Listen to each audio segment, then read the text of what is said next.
이때까지 제 강의를 들어주시고 오늘이 마지막 수업인 것 같습니다. 이때까지 경청해 주시고 들어주시고 감사합니다. 이제 코로나로 해가지고 다음 오늘이 종강입니다. 종강이니까 제가 이제 좀 오늘 이때까지 강의한 걸 요점을 마무리하는 게 의미 있지 않을까. 그리고 여러분들께서 공부하시는 데 많은 도움이 되도록 정리를 하고 또 나름대로 더 필요한 이야기가 있으면 말씀드리겠습니다. 사실 오늘은 경남 노경임 선생님에 대해서 이제 사실은 강의하려 했는데 오늘은 마지막 날이니까 이제까지 한 걸 정리하고 틀에서 경남 선생님에 대해서만 이야기 드리겠습니다. 제가 이제까지 강의한 게 선산 시편 훌륭한 분들에 대해서 제가 사선생, 사선비, 이처사 이래서 선산 시편입니다. 사선생님은 길제, 전필제 김종직, 정붕 신당 정붕, 송당 박영, 사선비, 농암 김주, 강호 김숙자, 하위지 이맹전, 이처사 김치성 박운입니다. 이렇게 이제까지 제가 강의를 했습니다. 이 선산을 하려면 선산의 인물들과 선산의 각 가문을 알아가면 이 10명만, 이 10분을 알면 다 알 수 있습니다. 여기서 다 이어졌고, 제가 이걸 하기 위해서 왜 이렇게 중요하나? 구미는, 선산은 이 조선의 길제, 김숙자, 김종직, 김갱필, 조광조, 이현적, 이황으로 가는 한국 성리학의 도통관, 학통관을 갖고 있는데, 자, 사실은 이 김갱필 선생도 자기를 여기서 선산에서 공부를 했어요. 선산에서 공부를 하고, 농장도, 자기 농장도 사실은 선산에 있었어요. 그래서 굉장히 자기 자신의 자기 고향을 선산으로 표현을 해놨어요. 자기 스스로가 태어난 곳은 아니라도. 그렇기 때문에 많은 인물들이 조선 역사에서 있습니다.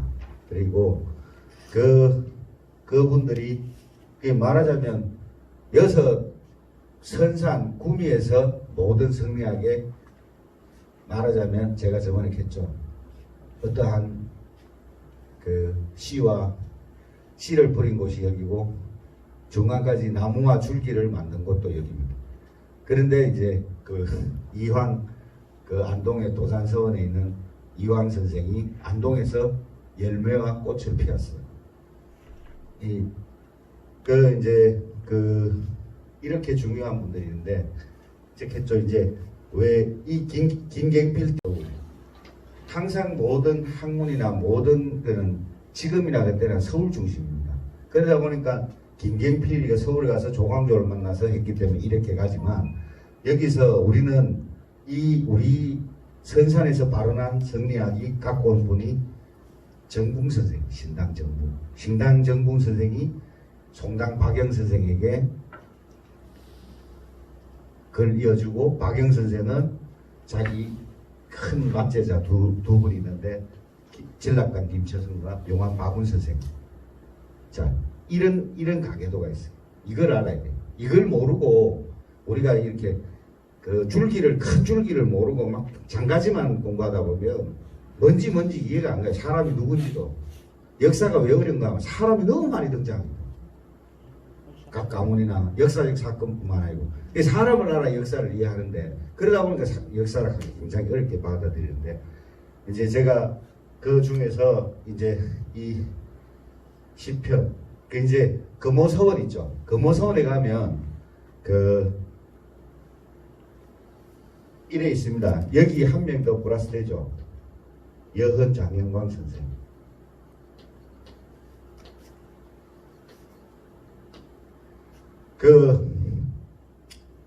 사실은 우리가 지금 선상구미에 각 가문들 보면 대부분의 집성처를 보면 찾아가 보면 그분들이 다 송당 박영 선생님의 제자들이 있습니다. 그 이제 제자들이 많은데 제일 이 김치성과 박원 선생님이 제일 뛰어나고, 그리고 왜 송당이 학문도 뛰어났지만 이 무슨 사화로 이 송당학파가 개멸됐죠? 예? 그렇죠. 을사사화. 을사사화로 송당학파는 역사 속으로 사라집니다. 많은 사람들이 죽고 많은 이 송당학파 계열 사람들이 피해를 봅니다. 죽거나 유배가거나. 그러므로서 송당학파는 명맥을 더 이상 학문의 이 제자들이 기라성 같은 제자들도 사라짐으로써 그 운명을 나옵니다. 그러므로서 그 다음에 이제 이황이 안동의 이황이 나타나서 그 성리학을 안동 지역을 기준으로 해서 제자들이 도산서원에 퇴계 않도록만 다 찾아갑니다. 그러다 보니까 그리고 여기에서 이 외에 제가 저번에 했죠. 그러니까 선비락하면 지켜야 될 제가 위기일 때 국가가 위기일 때 위기에 봉착했을 때 당연히 국가의 위기에 직면해서 일어날 수 있어야 되는데, 자 저희가 요 그림을 그리는데 이분들은 왜 이러냐. 자, 요 송강 선생님의 맞죠? 박운, 노수왕, 송암 노수왕, 구암 김치문, 그리고 최신, 이런 분들이 제자들인데 이분의 제자들의 자제들이 우리 지역에 조선시대 가장 큰 변란인 임진왜란이 났을 때 박수일, 건재 박수일, 대장이 의병의 노경임, 부장의 박수일, 장서의 최현, 이렇게 등장합니다. 뭐 학문도 뛰어났고 이분들은 다 벼슬을 급제해서 유만, 제가 저번에 설명했죠. 벼슬계 다 나가서 하고, 그 건재 박수일 선생 같은 그 의병 활동하다 돌아가십니다. 그리고 구암 김치문의 아들인 김종문은 상주 북천 전투에서 전사하십니다. 그래서 근데 이걸 하고 나면 이제 우리 선산 지역에, 그러니까 제가 학문만뿐만 아니고 제가 양반이 되려고 하면 양반이 벼슬 많이 해야 돼요. 양반 안 되는 게 아니고, 자 제가 했죠. 8가지 조건 중에 혼인을 잘해야 된다 그래서 혼인 잘하려고 하면 머리 나쁘고 행동 거지 안 좋으면 평판이 나쁘면 못하죠.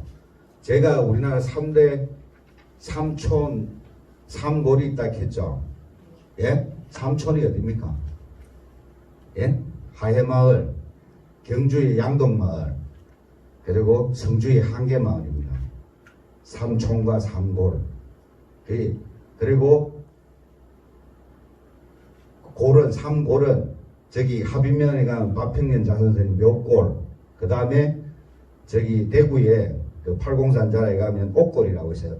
경주 최씨들 사는 옥골. 그리고 옥골 제가락합니다. 그 다음에 저 현풍에 가면 목골, 그 한원당 김경필 선생의 자손들에는 목골.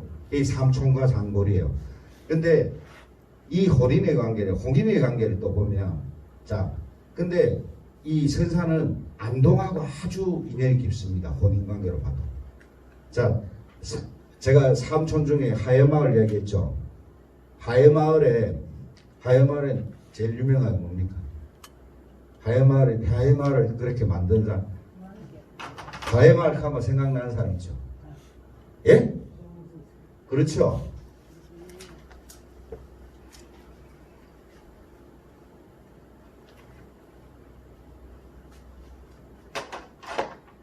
유성룡 선생의 아버지가 유중룡입니다. 유중룡.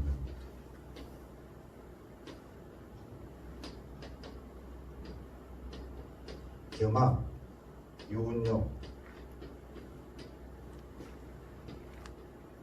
서해 유성룡.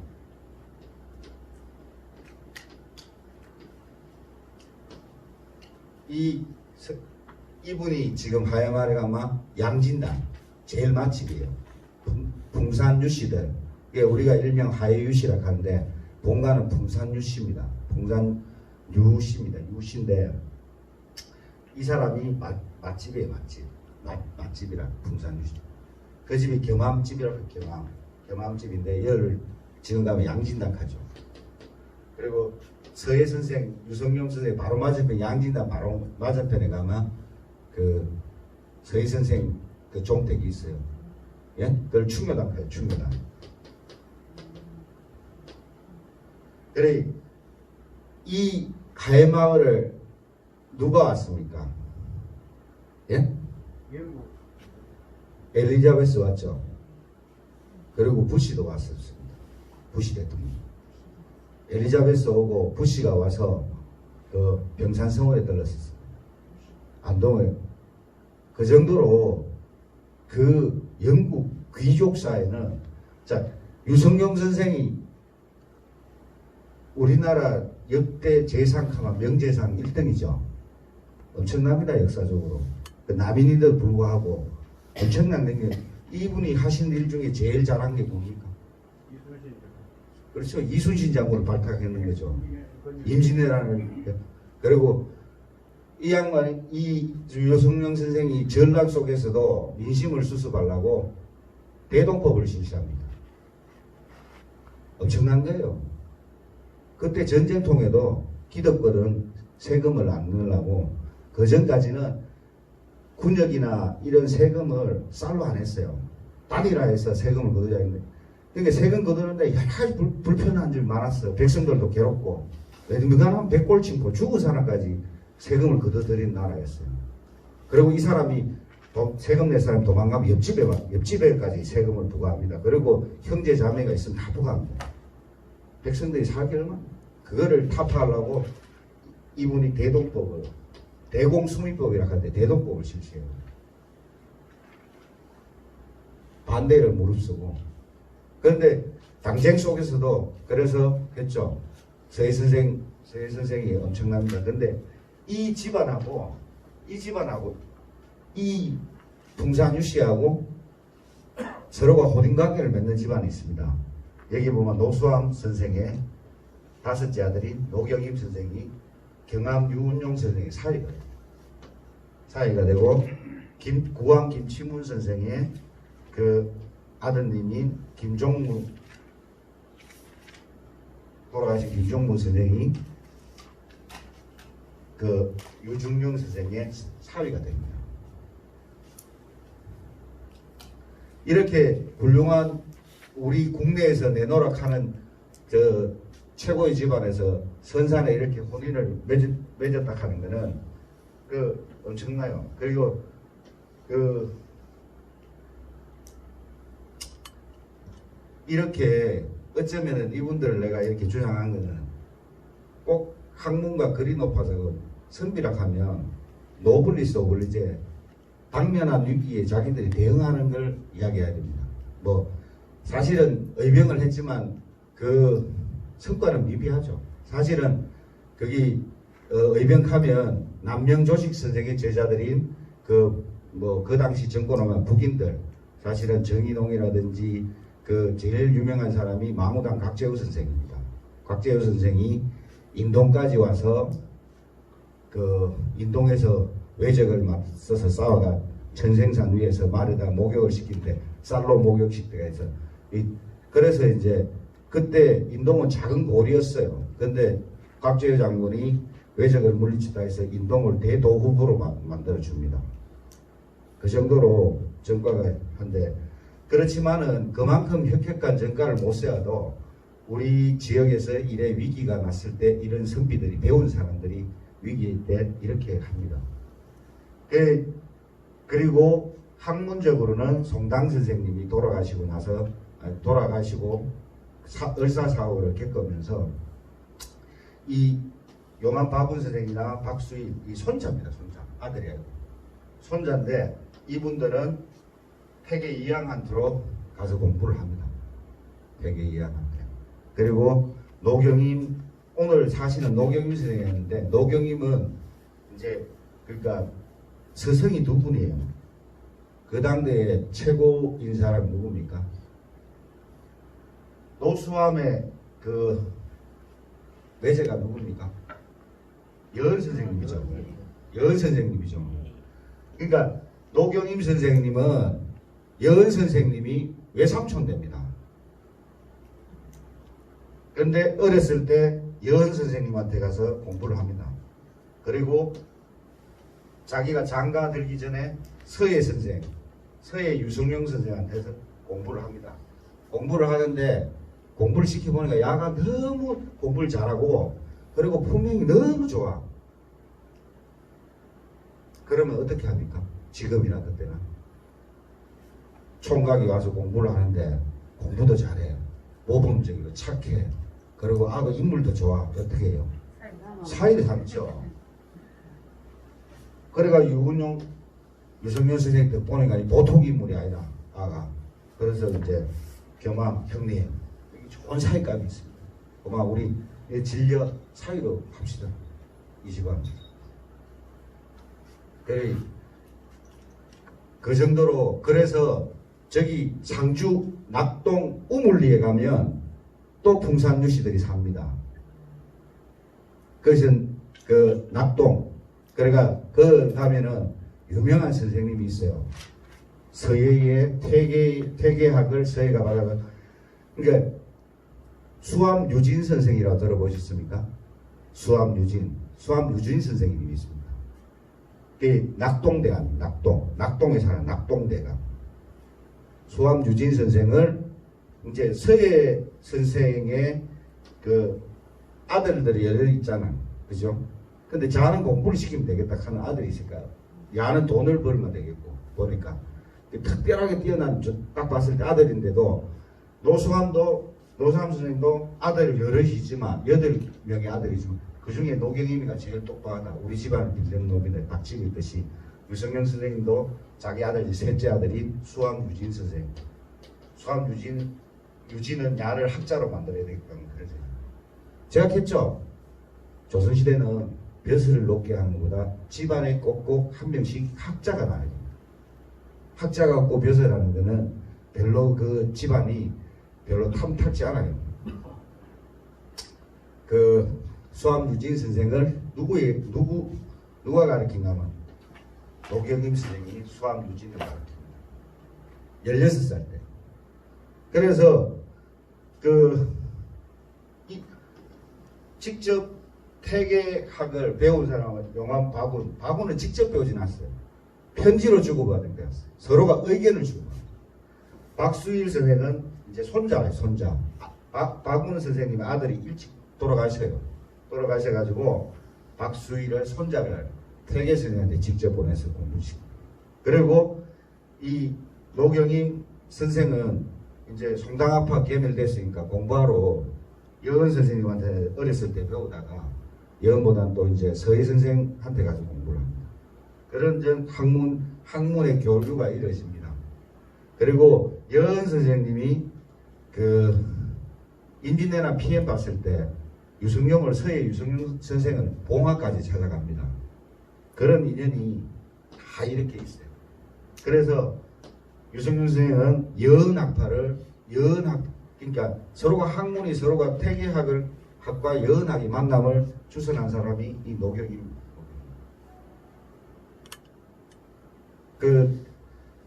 서로가 만나고 그래 하면서 우리 지역에 학문적으로 학문적 융화가 일어나고 학문의 급성장합니다. 김종무 선생님도 이 처가가 저 풍산유씨예요. 유중령 선생의 사위인데, 그런데 이분의 아드님이 김공이에요.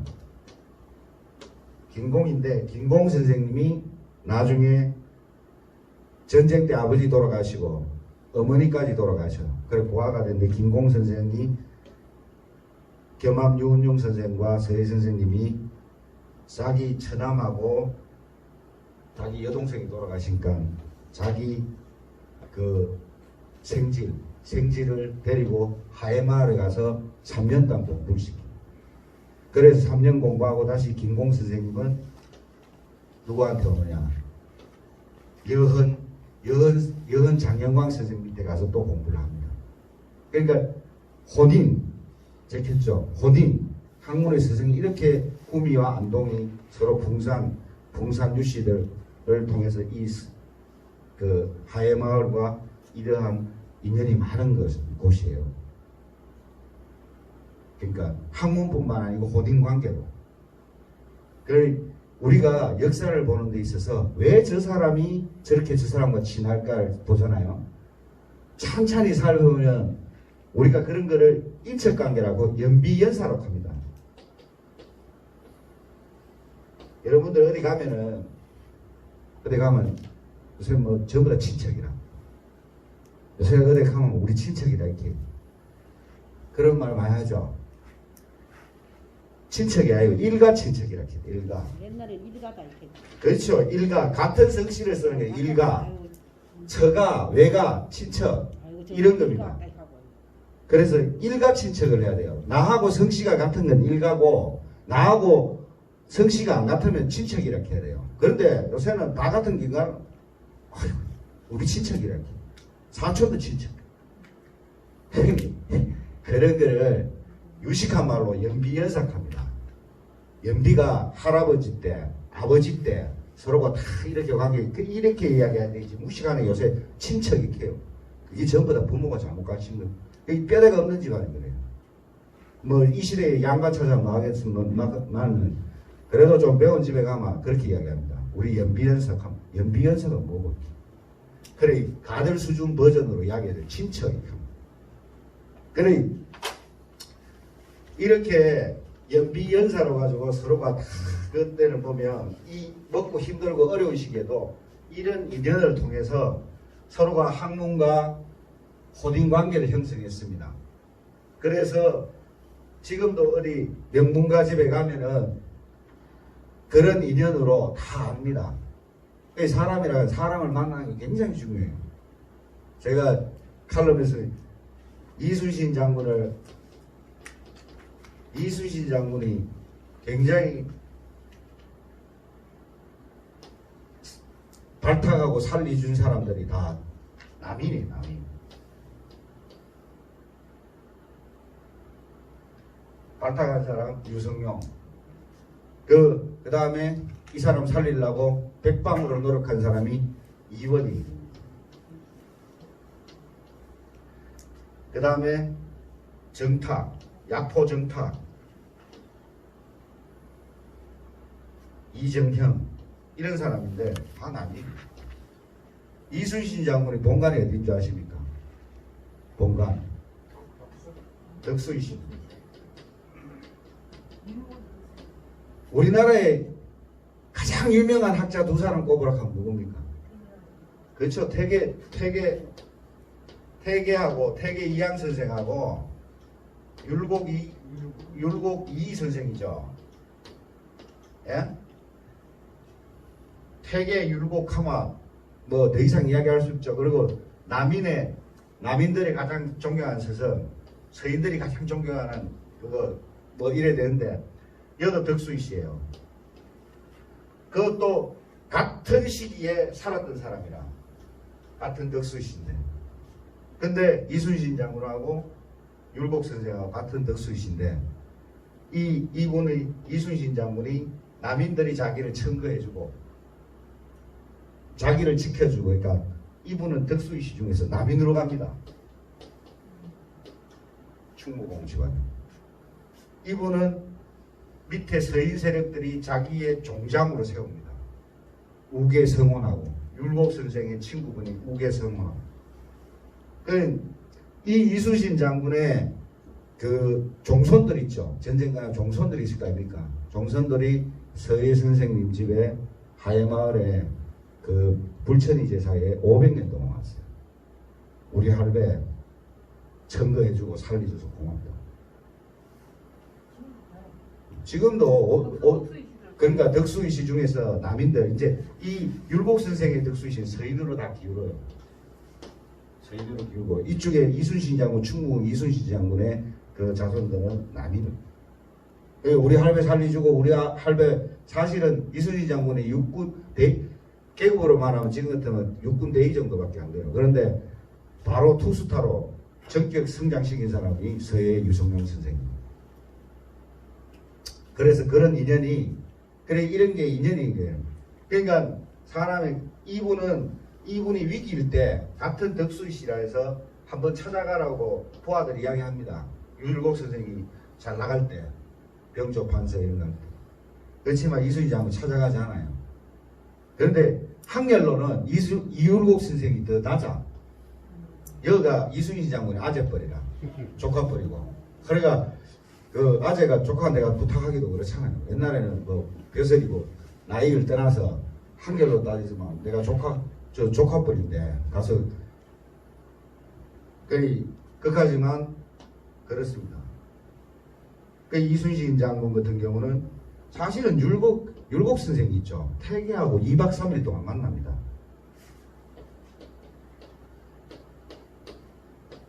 (2박 3일) 동안. 율곡 선생의 처가가 어딘 줄 압니까? 성주입니다. 성주. 처가. 외가가 강릉이고 외가가 오죽한 외가가죠. 처가는 성주입니다. 성주. 여기 성주 있죠. 우리 여기 성주. 예. 자기 장인이 성주 목사를 했어요. 노경민이라고. 노경민. 그리고 율곡 선생이 10만 양병설을 주장했죠. 그죠? 조선시대 때 임금한테 선조한테 했지만 안 됐죠. 그거 바로 잘려버리죠. 파직당하잖아. 10만 양병설 하려고 하면 얼마나 많은 경제력이 필요하겠어요. 군사를 키우려고 하면. 그러니까 도저히 할 수 없는데 10만 양주가 파직됩니다. 그런데 그건 나중이에요. 사실은 율곡 선생이 자기 어머니가 돌아가시고 심사임당이죠. 심사임당 선생이 돌아가시고 나서 엄청난 고생을 합니다. 우리나라 내가 봤을 때 선비 중에 천재 1번이 바로 율곡 선생.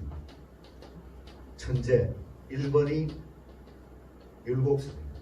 구도 장원공이라고 9번 시험봐가 9번 장원을 합니다. 대단하죠? 특별한 스승도 없는데. 에? 3살 때 글과 말을 했답니다. 3살 때. 그래서 신사임당 어머니가 이씨예요. 이씨인데 그 외손자를 데리고 다니는데 3살 때 하면 성묘를 보고 시를 지었대요. 3살에. 그 천재죠. 그리고 태계 선생도 천재를 인정합니다.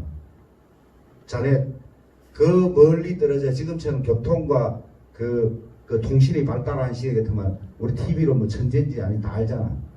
그 떨어진 시공간을 했는데 태계 선생이 익히 율곡 선생에 대해서 이야기를 듣고 있었어요. 그걸 천재라고 인정합니다. 시도 써줘요. 천재에게. 태계 선생이 인정하면 끝나죠. 그 명종 13년 1558년에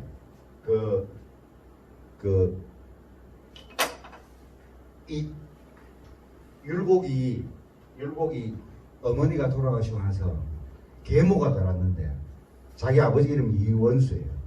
계모가 돌았는데 막 형하고 맨날 싸워. 자기 형님하고. 집구석이 말이 아니라 스트레스도 받고 그래서 머리를 깎습니다. 산으로 금강산으로 들어가서 중이 돼버려요. 1년 반 동안. 칠남매라 되던데 칠남매. 그래서 그 머리를 깎고 있다가 그래 다시 이제 내려옵니다. 나와서 다시 돌아와요. 돌아와가지고 한성시 시험을 봅니다. 그게 장원급제를 해요. 그런데 한성시는 장원급제를 한다고 벼슬을 주는 건 아니다. 이 태계 선생이 굉장히 그때 다른 사람들보다 늦게 결혼합니다. 늦게. 그러니까 23살 이래 결혼합니다. 그래가지고 처가가 이게 성주, 노경민이 성주 목사예요. 그래가 제가 옛날에 했죠. 옛날에 결혼하면 어떻게 한다고? 처가에 가서 삽니다. 그게 서류부가문이라고 했죠. 서류부가문. 처가에 가서 결혼하고 나서 성주에서 1년간 살아요. 성주에서. 그래서 살다가 외할머니가 그때 아직 살아 계셨어요. 외할머니를 보고 싶어가지고 살아 계시고 오래됐고, 외할머니가 저놈 중대 딱 하는데 뭐 걱정도 되고 그럴 거 아니에요. 그래서 외할머니 보고 강원도 오죽헌으로 가다가 이분이 어딜 가느냐, 안동을 갑니다. 상주를 거쳐가 안동을 갑니다. 안동을 가는데 함에 왜 갔겠어요? 안동 누구? 태계를 보러 갔어요. 태계는 그때 도산서원이 아니고 개당서원이라고, 개당서당을 하고 있어요. 서당. 개상서원이라고 서당을 하고 있어요. 배설길에 물러나서 그때 만나서, 그러니까 23살하고 58살 된, 23살 되고 58살 된 그러면 태기한테 정말 야하겠죠. 그죠? 찾아와서 학문의 길을 나가는 게 태기한테 묻습니다. 2박 3일 동안. 그래서 태기 서인들은 막 부정하고 막 이렇게 남인의 종장이고 이렇게 하니까 태계를 부정하지만 율곡집에는 이 태계 선생님에 대한 고마움을 다 써놨어요. 그리고 태계 선생님도 율곡 선생님에 대해서 훌륭한 선비고, 그래 가서 뭐 물었겠어요. 너 그래 머리 깎고 중됐는 거 그렇게 과거를 개념치 마라. 그러니까 주자도 옛날에 선이라 한 불교의 선을 공부했기 때문에 과거 조선시대 선비로서 중됐다 한 엄청난, 요새 말하면 교도소 한번 갔다 오고 전과자하고 똑같아요. 근데 거기 율곡의 관직 생활 동안 평생 따라다닙니다. 중됐다 하면. 뭐 하면 저놈 저 중됐던 놈인데 뭐. 그래 공격해요. 근데 태계 선생이 개념치 마라. 그럴 수 있다. 학문하는 거를. 그래서 학문이 뭡니까? 하니까 이다. 이는 어떻게 공부해야 되나? 그 다음에 경이다. 이래 얘기하는 거죠. 어린 율곡이. 그러면서 이제 율곡이 자신감을 갖고, 그래 구도장원급 9번 장원급제를 한 번도 아니고, 구도장원급이 조선에 벼슬했는 선비 중에 없습니다. 9번 시험을 봐 9번 장원을 해요. 장원 그것도. 구도장원 그것도 서성도 없어. 혼자 공부하는 거. 나름 교과서만 보고 공부. 이런 거 있죠. 요새 보면 전국 수석에 때만 저는 교과서만 보고 공부했습니다. 그런 사람. 그것도 9번을 장원급제. 그런 일화가 있습니다. 일화가. 그래 제가 지금 하나 쓰락하는 게, 글 중에 칼럼을, 역사 칼럼 하나 쓰락하는 것 중에 여러분들 낙동강변에 지금 예강 쪽으로 가다 보면 숭선대교를 넘다 보면 왼쪽에 있죠. 왼쪽에 뭐가 있어요? 낙동강변에. 예? 그렇죠. 매학정.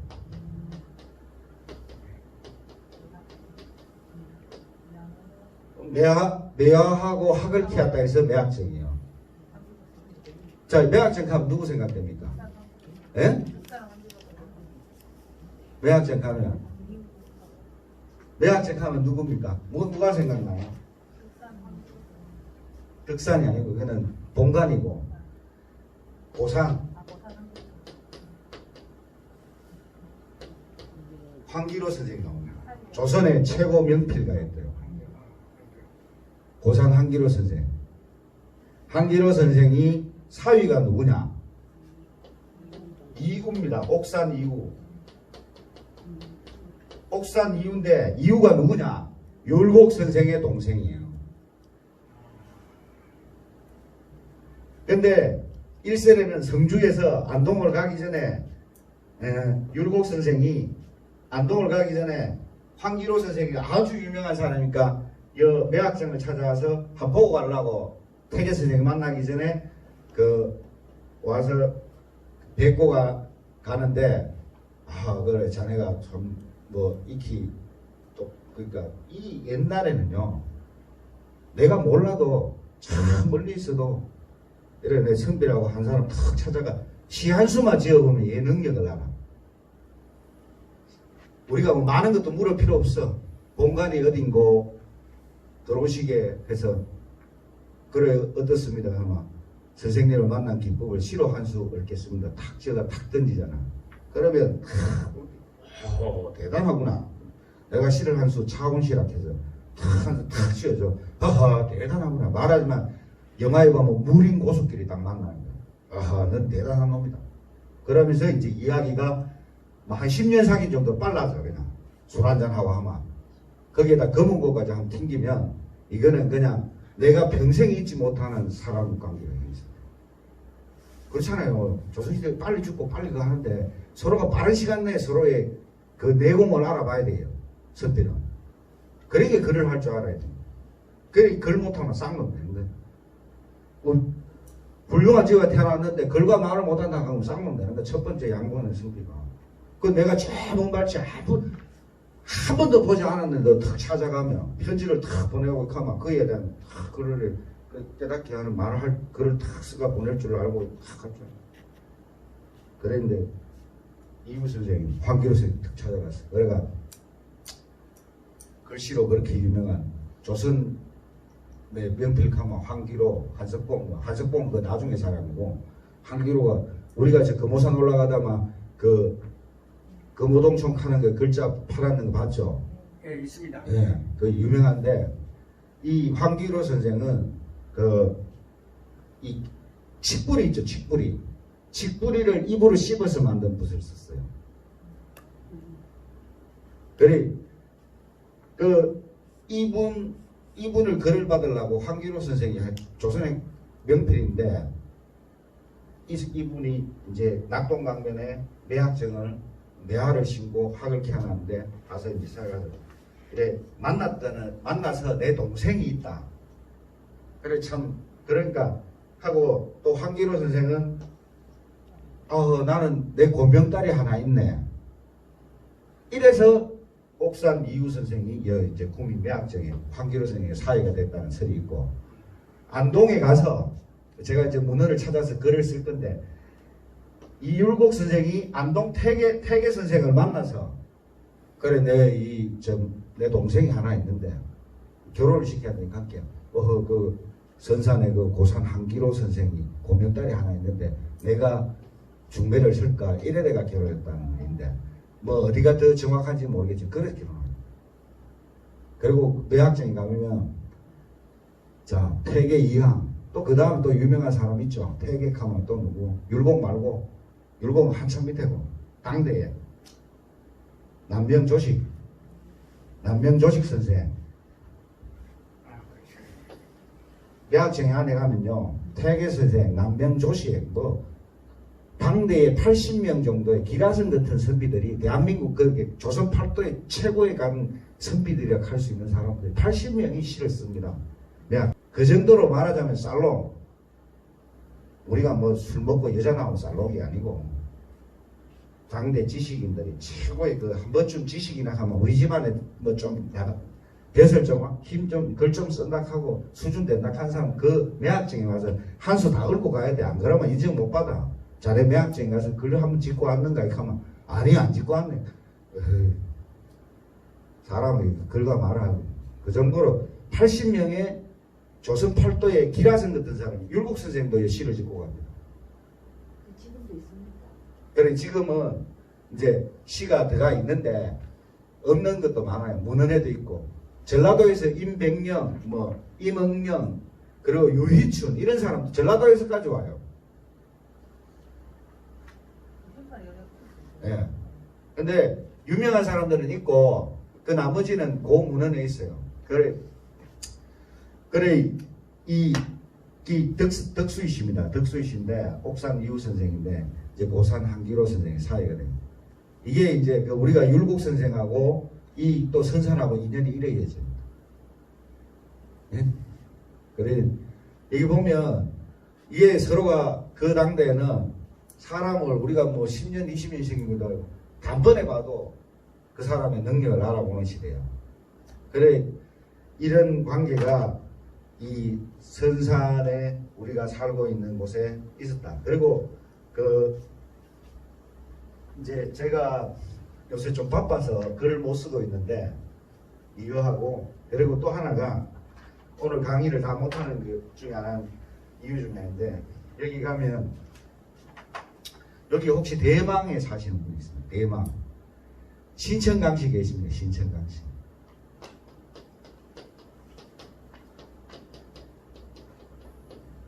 그 어차피 짧은 시간에 꿈에 대한 뭐 제 강의가 내년에도 있을지 모르겠지만 없으면 뭐 여러분 듣도 보도 못한 이야기 듣고 가야 될 거 아닙니까? 그죠?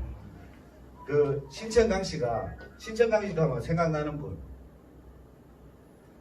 신천강씨 가면 그렇죠. 이성계의 둘째 마누라가 신천강씨입니다. 신덕강우가 신천강씨예요. 사실은 이성계는 말하자면 야만이긴 했어요. 자기 할아버지가 자기 아버지가 원나라로 기순했어.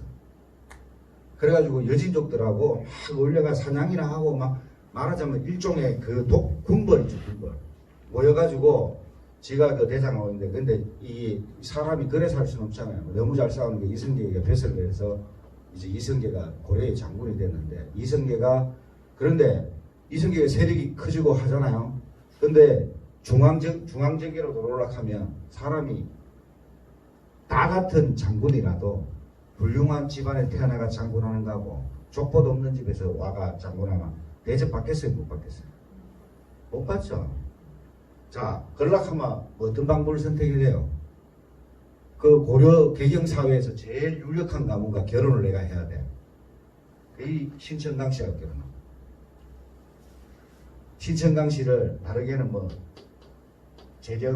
이 신천이 재정입니다. 그 다음에 뭐 곡산. 근데 그 귀족사에 들어가가지고 이 신천강씨 덕분에 이제 귀족사회로 들어가서 자기가 장군을 하더라도 세력을 모을 수가 있는 거예요. 그리고 이 집안이 돈이 엄청나게 많았어요. 군사력을 키우려면 뭐 필요해요? 돈이 필요하죠. 식량이 필요하잖아. 먹이고 입혀야지 군사. 그 돈을 이 신천강씨 집에서 다 댑니다. 이성계. 그러니까 이성계로 봐서는 마누라도 이쁘지만은 집안이 얼마나 그래요. 그런데 이어서 낳는 게 바로 이방번입니다. 그러니까 정도전은 이쪽에서요. 역성혁명을 선봉시킨 조선을 개국하면서. 그러니까 태종 이방의 입장에서는 자기의 정치적 정적이잖아. 죽이잖아. 정도전하고 방석이. 이게 1차의 왕자의 날. 2차 왕자의 날은 자기 친형하고의 싸움이고.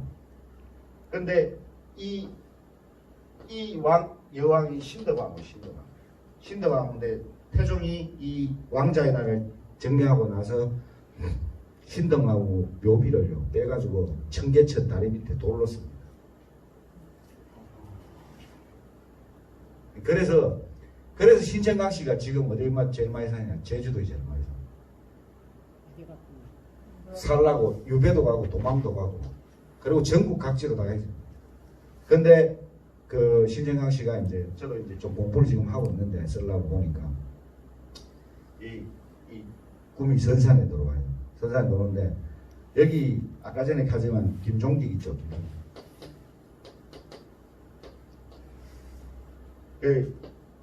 김숙자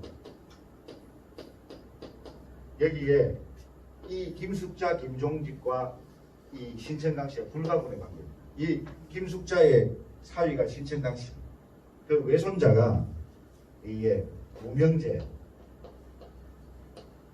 강백지 강중진 그러면은 외손자가 이 사람이면 김종직하고 이 두 사람하고 관계가 어떻게 됩니까? 생질관계죠. 생질관계. 쉬운 말로 조카 관계가 된단 말이야. 그래, 근데 김종직이가 전필제 김종직이가 참 불행한 사람. 정말 불행해. 역사가 이 사람 개인 사람. 첫 번째 마음, 그러니까 자기 엄마 죽고 나서 자기 그 어머니가 죽고 나자마자 자기 처가 제일 더 먼저 죽어. 그리고 자기 어머니가 죽고 아들 둘이 있는데 아들 둘까지 죽어. 혼자 남아. 늙은 나이에. 그래 재혼을 합니다. 재혼을 해서 그래 또 아들 낳아. 그래가지고 이 아들 둘하고 이 두 생질하고 그 집안에서 4명이 한꺼번에 대과급제가 나와. 그래가 그 기쁨을 이래 그 시로 쓰는 게 있어요. 근데 이 김종기가 또 어떤 일을 당합니까? 무사. 그렇죠. 무호사와.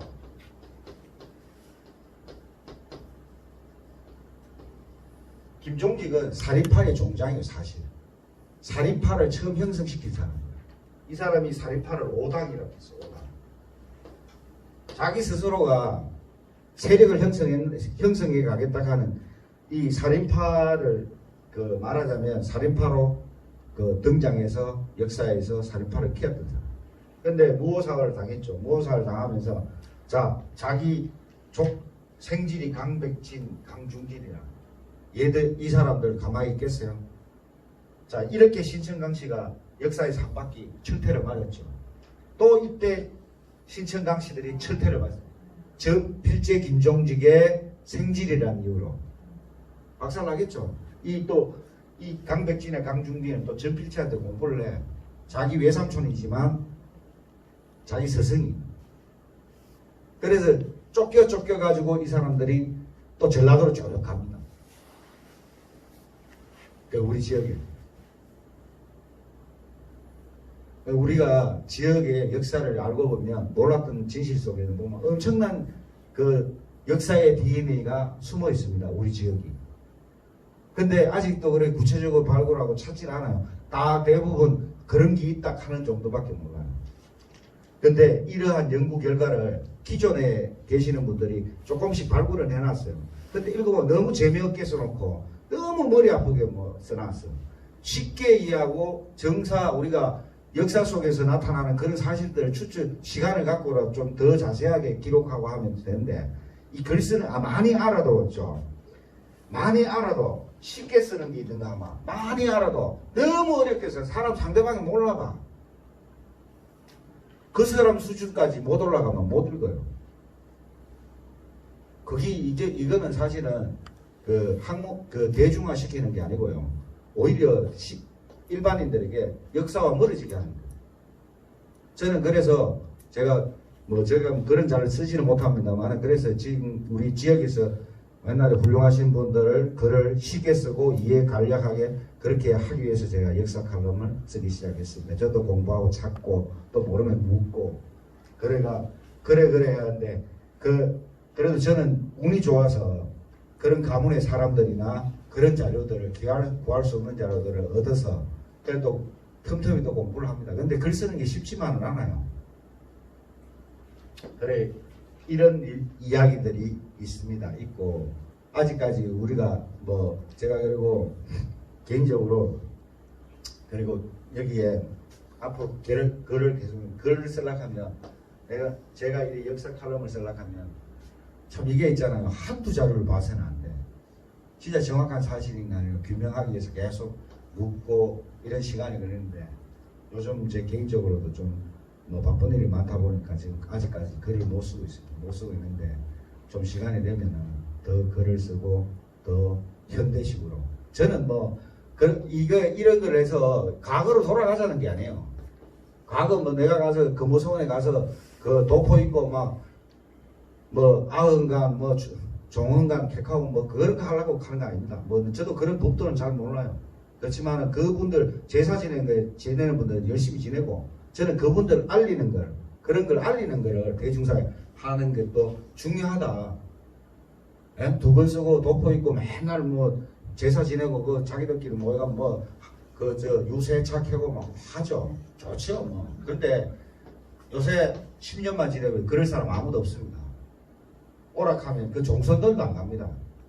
그런 시대에 봉착해 있는데 현대적으로 해석해내는 능력을 갖지 않으면 우리는 있잖아요. 좀 있으면 그런 걸 누가 관리하겠습니까? 지금 돌아가시고 나면. 그래서 제가 이러한 것들을 과거로 회귀하자는 게 아니에요. 그러니까 지금의 우리가 갖고 있는 현대식으로 풀어서 그 쉽게 저분이 뭐 금호선에 놀러 가도 저분 이야기하면 아 그런 분이시구나 훌륭한 분이구나 이해할 수 있게 만들기 위해서 제가 이렇게 그 역사 칼럼을 썼고 역사와 인물에 대해 썼고 각 집안에 썼습니다. 썼고 지금도 앞으로도 제가 써나갈 거고 그리고 여러분들 코로나로 뭐 오늘이 종강입니다만은 그 개인적으로 저도 잘 모릅니다만은 그 자세한 걸 알고 싶으면 언제든 연락하면 저보다 또 대가가 있습니다. 뭐 몇 사람들 찾아가고 물어보면 힌트와 그 가는 열쇠를 제공해 주는 분들이 있습니다. 그래서 저도 하여튼 뭐 이런 계기로 이런 또 강의를 하고 글도 쓰면서 저도 많이 배우고 아직도 부족한 점이 많고 아직도 어설프고 잘 모르는데 이런 강의를 들으셔서 너무 고맙고요. 하여튼 올해가 다 가고 있습니다. 새해에 내년에는 소띠잖아 소띠. 이 소는 여러분들 홍수가 나면은 말은요 급류에 휩쓸릴 때 소와 말이 있으면 우생마사라고 들어보셨습니까? 예? 우생마사 이게 홍수가 나가 큰 내 물이 지잖아. 그러면 말은 거스러 올라가요. 지가 잘 달리니까. 따라가야 되는데. 그렇죠. 소는 물길 따라 떠내려가는 거야. 근데 말은 극하다가 지쳐서 죽습니다. 힘이 빠져서 물을 못 이겨요. 근데 소는 떠내려가서 옆으로 해가지고 끝내는 강가에 나서 물 밖으로 나가 살아요. 우리가 코로나나 이런 위기가 왔을 때 급하게 행동하면 죽습니다. 그거를 맞서서 싸우라는 그것처럼 우생마사처럼 순리를 거스르지 않고 가서 천천히 생각해 보면서 위기를 극복하는 방법이 좋지 않겠나 그래 생각됩니다. 내년에 뭐 소띠인데 이런 우생마사처럼 뭐 좀 더 그런 길을 그런 길을 찾으면 좋지 않을까 그런 생각됩니다. 오늘 강의는 이만 마치기로 하겠습니다. 그동안 강의 들으신다고 감사합니다. 수고하셨습니다. 오늘 인물 이야기 천리적 재질 가지시네. 그걸 다 어디 지어라고 다 그냥 강의하십니까? 저기 뭐 질문만 할게 있는데 예. 세종대왕님의 태실이가 뭐 승기에 가면 있는데 예. 혹시 그 열기에 대해서 좀 알고 계시겠습니까?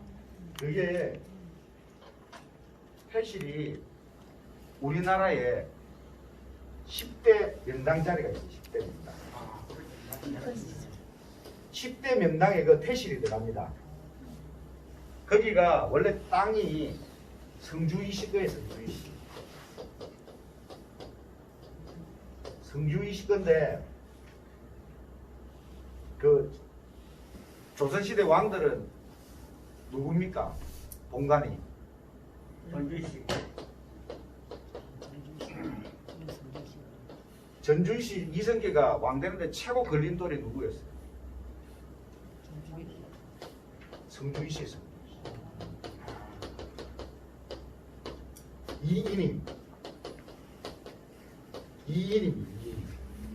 이인임이 성주시예요. 10대 명당에다가 전주시하고 상극인 성주시를 누르기 위해서 10대 명당도 좋은데 성주시하고 전주시는 조선을 건국하는 과정에서 굉장히 관계가 대립적이거든요. 성주시도 고려시대 때 엄청난 문벌을 했어요. 전주시는 사실은 이성계 나타나니까 별로 뭐 두각을 나타내고 그런 게 아니에요. 성주시 고려시대 때 엄청난 그 두각을 나타내요. 여러분들 이하가 월백하고 하는 그런 시 알죠, 시죠? 그 2조년, 200년, 2000년, 200년, 2조년 다 성주이십니다. 근데 그 10대 명당이 들어갑니다. 그 조선시대 때 태실이나 이런 게 그 왕묘가 들어가잖아요. 백리 안에는 묘를 다 파내야 됩니다. 백리 안에. 그런데 거기 보면 성주이시 그 태실, 저도 잠깐 기억이 잘 안 나는데 태실 옆에 이장경의 묘가 있어요. 이장경. 이장경이 누구냐? 성주이시 중시죠. 근데 이 태실을 그 깔락하면은 그게 이제 그 담당하는 벼슬아치가 풍수를 잘 보는 그 벼슬이 있어요. 그걸 담당한 총대장이 있겠죠. 내려보내. 근데 자기 처가가 성주이시라. 근데 다른 사람들은 나타내도 성주이시 이장경은 이 사람들도 굉장히 그 명당자리예요. 그런데 못 파내가지고 일부러 남겨놔요. 근데 나중에 발각이 돼. 죽진 않아. 죽진 않는데 곤장형 맞고 벼슬 살탈관직다. 그런 일화가 있습니다. 저도 그 여기가 10대 명당 안에 들어가고 그리고 상극적으로 누르겠죠. 전주시가 날려고 하면 성주시를 눌러야 되겠죠. 왜 성주까지 와서 명당 중에 그래 성주까지 와서 하겠어요. 저는 제 개인 생각입니다. 왜냐하면 이성계하고 이이놈하고 천적관계예요. 같은 서로가 이씨인데도 성주시하고 전주시는 완전히 상극이라. 그래서 성주시를 누르려고 그러지 않았나 그런 생각입니다. 10대 명당 안에 그런 일들이 있습니다. 네. 그 태실 보면은 그렇게 이제 결국은 별로 어찌 보면 조선 왕조가 별로 좋은 왕조는 아니죠. 삼촌이 이방원이가 동생 하기야 정치를 하기 위해서 자기 가족들을 희생까지 정치를 해야 되는 거니까. 그런 거 보면 거기에 세조가 보면 안종태나 이런 거 있잖아요. 자기 한 거 그거는 또 태실에서까지 다 지우는 거예요. 세조가. 그 사람 하나 죽이는 것까지 끝나는 게 아니고 태실에 가면 안종태 없어요. 다 드러내버려. 그 정도로 잔인합니다. 하여튼 이해가 많이 되시는지 모르겠는데. 선생님 저번에 한번 연남의 최고 양반이 그렇게 싫어 영남요. 연남의 제일 양반이 경남의 제일 양반은 예, 제 개인적입니다. 이거는 제가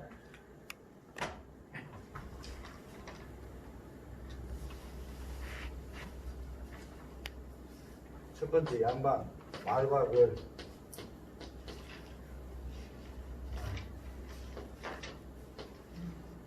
2번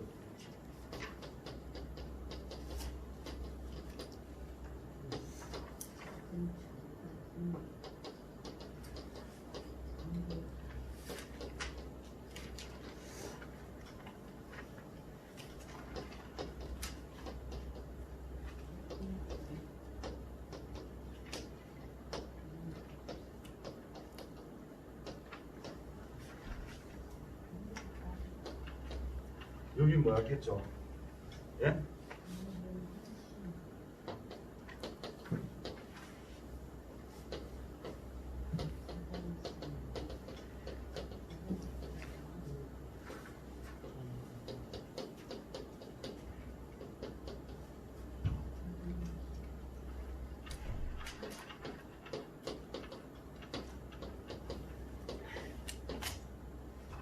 이걸 지키는 집안이 양반입니다.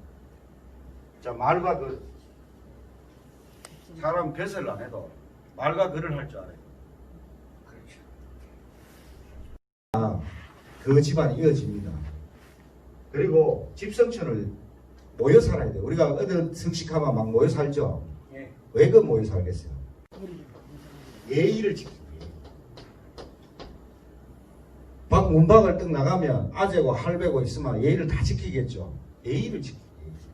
그리고 가족을 보호하는 능력, 가족을 지켜내는 능력, 이런 걸 하게 되면 질성초는. 그리고 적빈계, 손님이 찾아오면 정성을 다해서 내가 모셔. 전라도에서 어떤 사람이 모르는 사람이 또 왔는데도 편지 한 장 들고, 그럼 내가 그 사람하고 그러면서 재워주고 먹여주고 그럽니다. 그게 또 풍속도예요. 그리고 혼인, 아들, 딸을 주고받아야 돼요. 서로가 참 아무것도 안 보고 저 사람 참 가진 건 없지만 인품을 보고 서로 사이 삼자 그 정도 돼야 돼. 남의 또 가문을 알아야 돼. 남의 가문. 지금만 저 하려면 다 알고 있어. 지가 제일 양반이라고 하는 사람이 있어요. 보면 남의 가문은 개뿔도 하나도 모르면서. 예? 봉제사 이제 불천이 봉제사 그거는 아주 지역적. 자, 위기가 국가나 자기 가문에 위기가 닥쳤어. 그럴 때 옳은 선비의 행동을 할 줄 알아요. 선비가 행동을 옮길 줄 알아요. 행동 속에는 또 아까 전에 했죠. 행신. 이게 자기에 걸맞는 행동을 할 줄 알아야 돼요. 그리고 자녀 교육. 이거 판검사나 장관이나 의사 이런 거 대락하는 게 아니고 사회에 나가서 올바른 인간의 대락하는 교육. 요새처럼 수능 많이 맞아가 의대 가라, 법대 가라, 판검사 대락하 그런 거는 지 혼자 출세고 자녀 교육. 네가 어떻게 행동해야 된다. 그 다음에 자존심. 선비가 배웠으면 말과 글을 할 줄 알면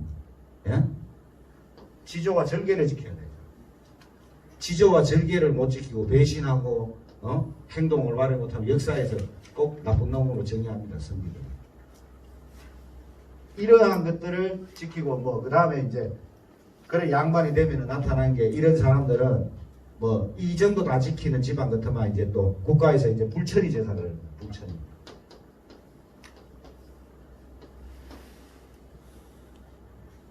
세상이 끝날 때까지 제사 지내는. 그래 이제 있는데 양반 칸은 아까 전에 했죠. 영남에 삼종과 삼골.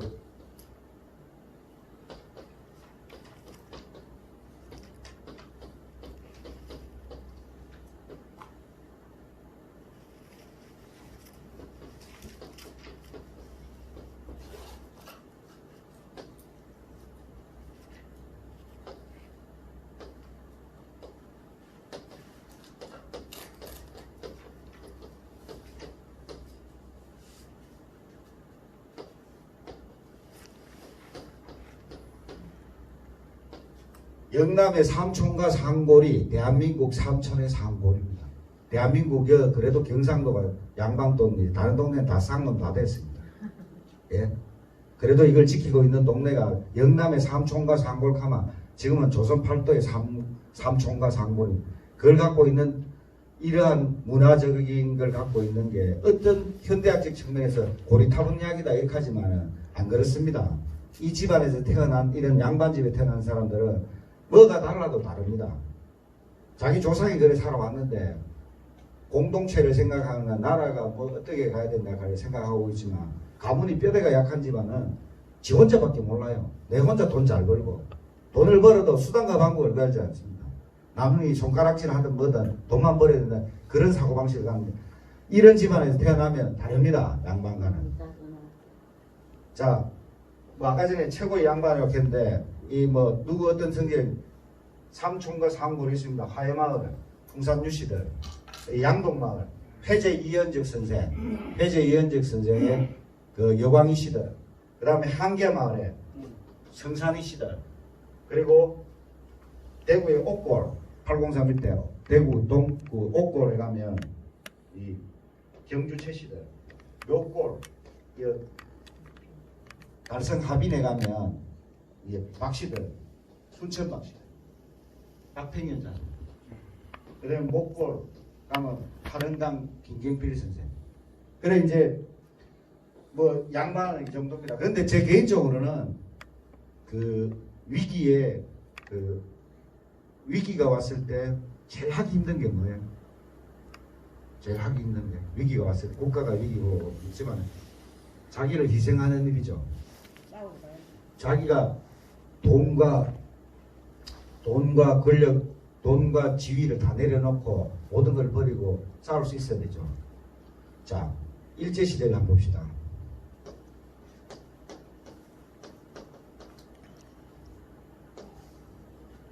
일제시대 때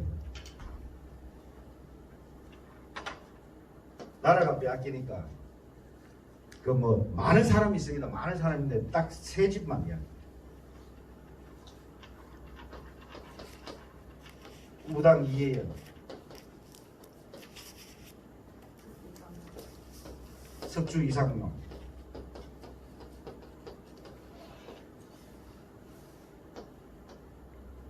또 누가 있습니까?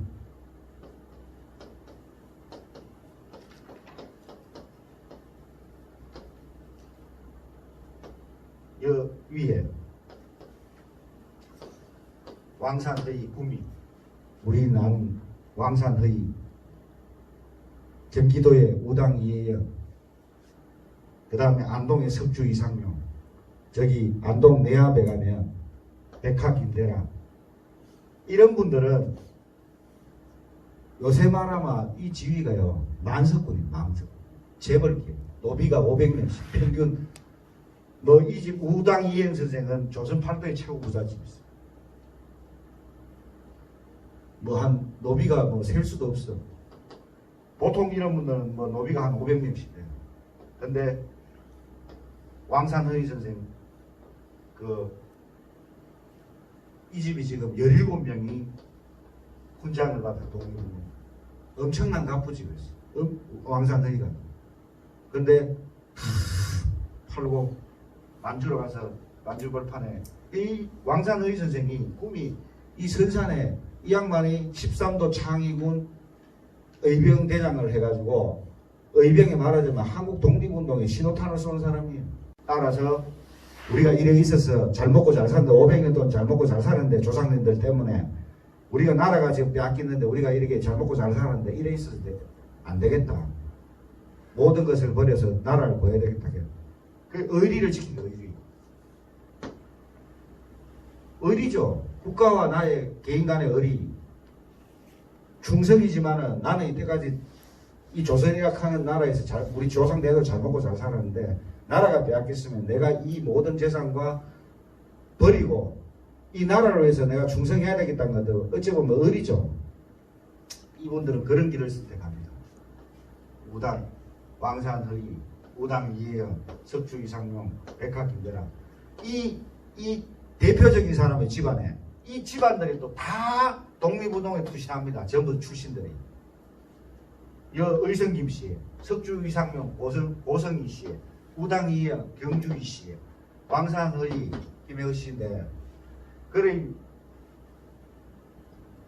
이 집에는 백화 김대라, 의성 김씨인데, 의성 김씨는 팔을 다 합치면 독립운동 한 200명 나옵니다. 200명. 기록된 것 포함해서 안 한 거 다 합치면. 이 집에도 뭐 왕산허이가도 17명이라 서군바로 14명인데 아직도 막 수십 명 돼. 그 훈장 받기가 어려워요. 진짜. 다 좌손들이 그거를 발급내가줘야 돼. 국가가 안 해줘요. 자료를 다 찾아와야 해줘. 국가가 저들이 그런 걸 나서서 해줘야 되지. 그래 저번에 이야기했죠. 우당 이행 선생은 경기도 사만갑족이라고 조선 8도의 최고 부잣집. 그걸 칠형제가 땅을 다 팔아서 이분하고 석주 이상의 두 분이서 힘을 합쳐서 만주에 우리 독립운동을 근거지를 만듭니다. 이게 독립군 기지론인데 독립군 기지를 처음 주장했던 사람이 보제, 갑자기 생각납니다. 그게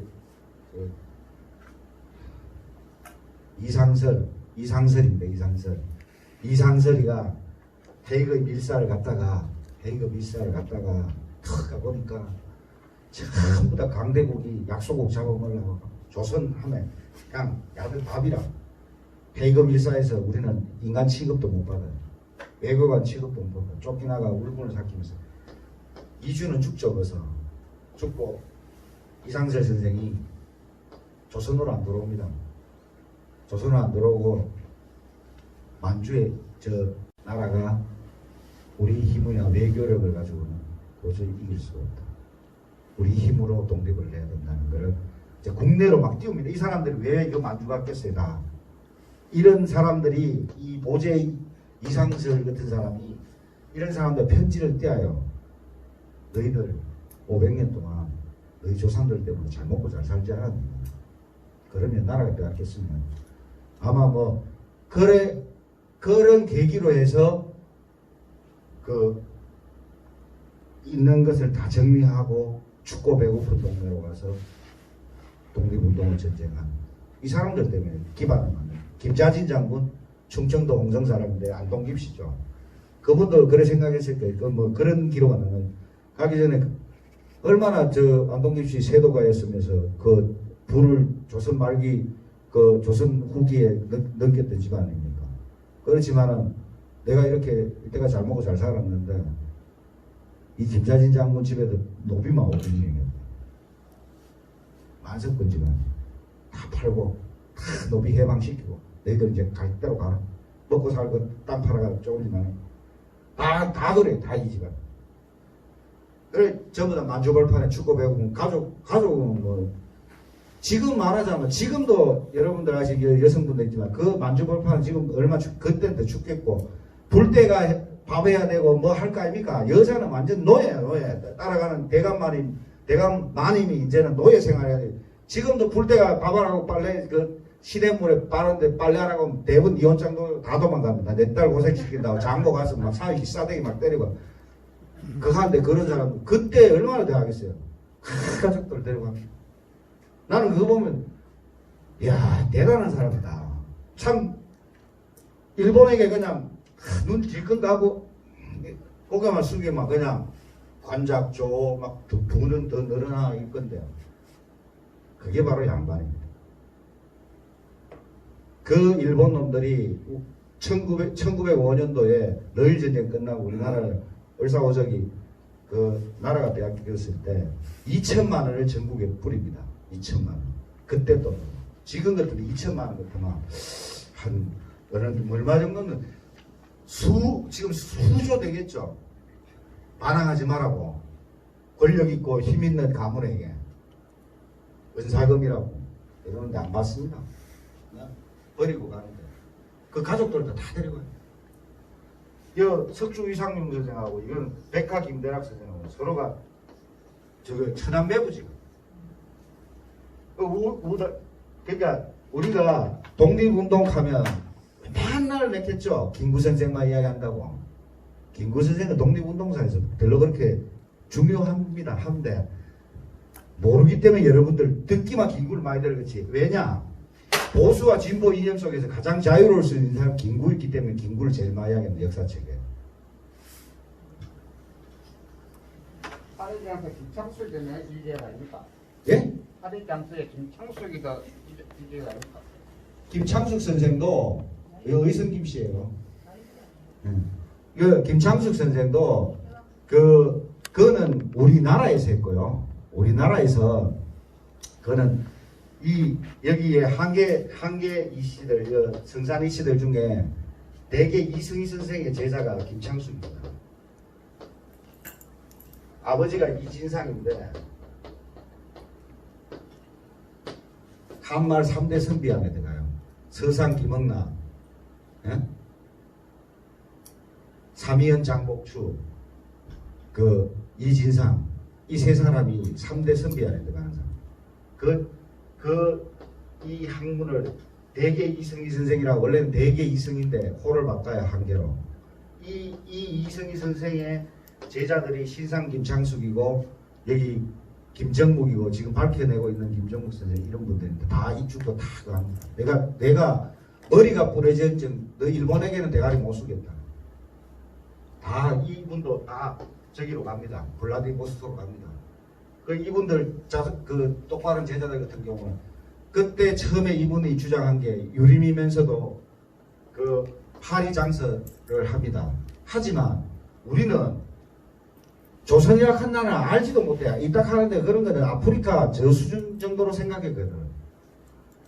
그래서 이분들도 전부 다 독립운동을 자기 이성이가 가면서 연해주고. 그래, 이런 집안 환경이 이러니까 이 훌륭한 집안이 되는 거예요. 그렇지만 여기도 심상 김장수 선생님도 의성 김씨입니다. 의성이고 김우홍 선생이라고 동강 김우홍 선생이라고 그 자손인데 명문가기 때문에 다 할배가 우리 할배가 옳은 선비인데 내가 우리 할배 우리 가문에 먹칠하면 되겠나 나라가 빼앗겼을 때 내가 독립해야 돼. 김창숙 선생 같은 경우는 이분이 맨날 감옥에 잡혀가 독립운동 자기 아들이 죽고 막 그래가 근데 며느리가 있죠. 그 당시에 며느리가 이제 며느리를 와. 그 없으면 며느리 오면 지금은 이제 교도소에 담배를 못 피우지만 그때는 며느리 하면 담배를 안 피워. 자기 담배 피우다 며느리한테 담배불을 붙여줘. 과부됐죠. 집구석 다 떨어먹죠. 그렇지만 자기 독립운동은 잡혀가 맨날 며느리한테 자기 담배 피우면서 울면서 며느리한테 미안하다고. 그런 이 유린들을 우리는 어떻게 하는가? 혁신유린이다. 혁신유린.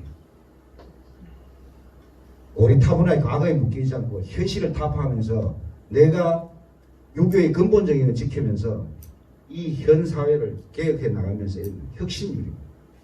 지금은 우리 이런 올곧으면서 현실을 개혁하려고 한 사람이 정치인이 없죠. 전부 지 보수마 보수, 진보마 진보, 지 그 이익만을 추구하는 놈들이. 그래 대한민국 정치에 잘못한 게 쌍놈들이 정치했어요. 족보도 없는 족보도 어디 가짜 족보 말이에요.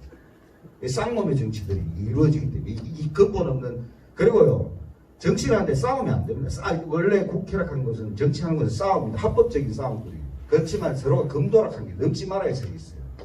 상대를 모욕하거나 상대의 그걸 흠집을 잡거나 그게 아니고 그런 걸 해야 되는데 지금 언론이나 뭐 정치가 참 흠집 잡고 저 흠 끌고가 뒤에 파가지고 이래. 그러니까 지금은 정치를 옳은 사람 정치로 안 나갑니다. 그러니까 그 전부 다 지 출신 때문에 배지 안 달라고 출마하고 이런 거죠. 전부 다. 자기 욕심, 자기의 그냥 꿈, 자기 꿈이기 때문에 국민과 시민은 없는 거예요. 꿈속에.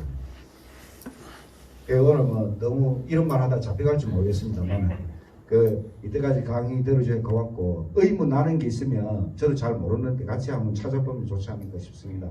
이상입니다. 감사합니다.